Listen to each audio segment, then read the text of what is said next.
Hi, my name is Maya John. I'm part of the PM and IR batch of 2000.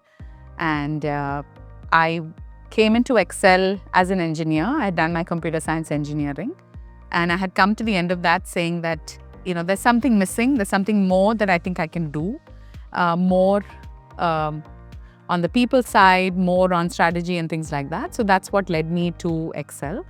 I would say my MBA at Excel, for me personally, was a big pivot, a big kind of milestone.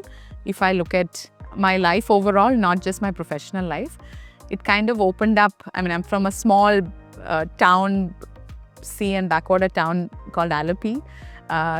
One sees the world very, very, in a very filtered way in small towns. And this was a big kind of eye-opener for me personally and professionally. So post-Excel, I worked at an Indian telecom startup. I was in the US for a couple of years. I love to study, so I did another MBA in marketing. And after that, I was at an MNC, global MNC in India, an Indian startup in the media and language space. And most recently, in the EV space, on the manufacturing and R&D side.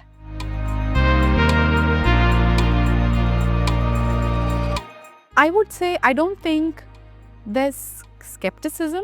I think there are not enough women in the workforce, period, right? So that is one fact, and especially in the boardrooms, especially in executive roles, it's just single double digits, in India and possibly in the world as well. I also personally carry that weight on my shoulder every day. I'm very, very aware of the privilege I have, the opportunities I received, the doors that got opened, and of course, a lot of hard work that I did myself as well. But it takes a village, and I'm always conscious of what has brought me to this place and the kind of roles that I get to do and the decisions I get to take that has large impact.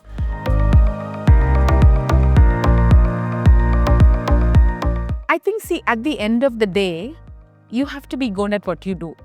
So that, I think the gender lens is irrelevant there. Because if you're in a role, and especially if you're in senior roles, actually there are two questions that get asked to me almost, I would say, on a daily basis. What do you think, Maya? What shall we do, Maya? So to answer both these questions, one has to have depth. You should know the company that you're leading. You should know the larger market space that's happening there. And you have to be confident and you have to be decisive. So these are all things that are, I would take the gender lens out of it. If you're in a role at a senior level, one has to bring these things to the table. Now, I think what is the journey to lead you to that confidence, expertise, opportunity? I think that slightly varies for men and women. Probably there are those societal roles also that women play probably a bit more strongly and more evidently. So as a mum, as a daughter, probably as a daughter-in-law, as a family member to the larger family. So I think these are all things that are caretaking, that's a big part as well.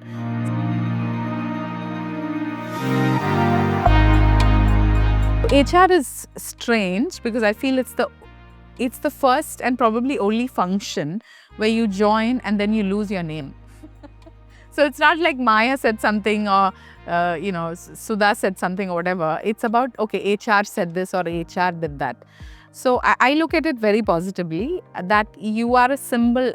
If you're in the HR function, you're a symbol of what the company stands for, the values of the company. And I think more than any other function, HR professionals are required to be role models of what we preach.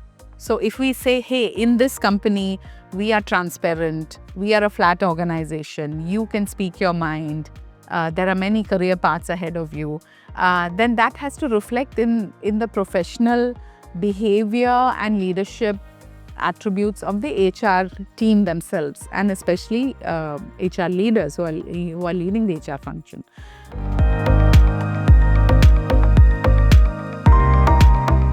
I think there is definitely a delta of, in any any, I think, studies that one does of what you study, and then you come into the so-called real world or into the workforce, and then you're like, okay, how do I now do this?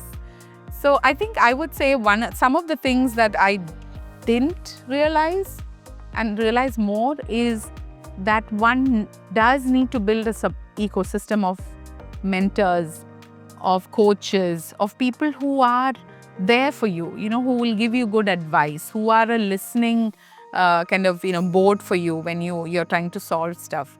In the beginning, it was more that, okay, I have to figure everything out. Can I ask that question? Will it sound stupid? Or, that you're just starting, so that confidence is also a little low.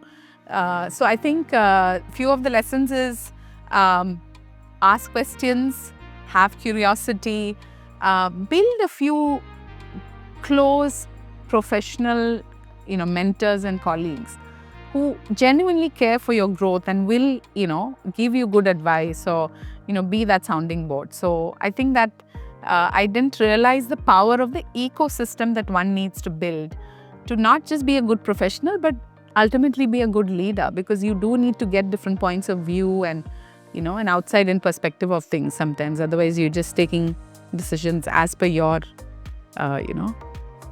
perceptions. Yeah. Thank you. Okay, thanks. Great.